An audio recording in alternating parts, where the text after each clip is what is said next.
The book of Deuteronomy has a number of sections that you're probably not going to hear about in little kids' Sunday school. And Deuteronomy chapter 23 has one of those too. It's a section that's related to, well, the fact that they didn't have any indoor plumbing. And yet they still needed to do the things that we normally use indoor plumbing for. And God had rules about those types of things, about where they were supposed to do those things and how they were supposed to do those things. And the reason he had rules about them is because he wanted them to think about God even when they were doing things that are really private and things that kind of make them feel pretty vulnerable. And the reason he wanted them to think about God even then, well, he tells us that in Deuteronomy 23. Because he wanted them to remember that wherever they are, even in times in life when they feel really vulnerable or alone, that God is always moving around and he is right there with them to protect them.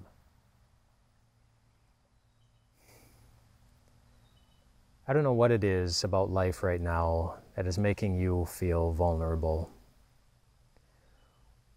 or how easily or how often you feel alone. But Jesus can relate to it. Remember, Jesus was alone as he hung on the cross. Like, so alone. Not only did his disciples run away from him, but his own Father, as he cried out for help, forsook him, ignored him,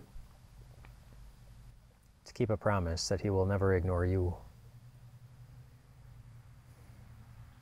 And Jesus knows how it feels to be vulnerable, as he most certainly was on the way to that cross, and as he hung there on the cross, vulnerable to pain, vulnerable to the feeling of guilt, and a feeling of guilt that you and I can't even imagine because it was the feeling of guilt from the accumulation of all the world's sins that he willingly took on himself. Jesus knows how it feels to be vulnerable. Jesus knows how it feels to be alone. And he did that by choice. So that when you feel vulnerable, when you feel alone, you can remember that God has already moved to be exactly where you are, to protect you from it, and to make sure that whatever it is, it's not going to get the best of you. Rest well tonight, my friends.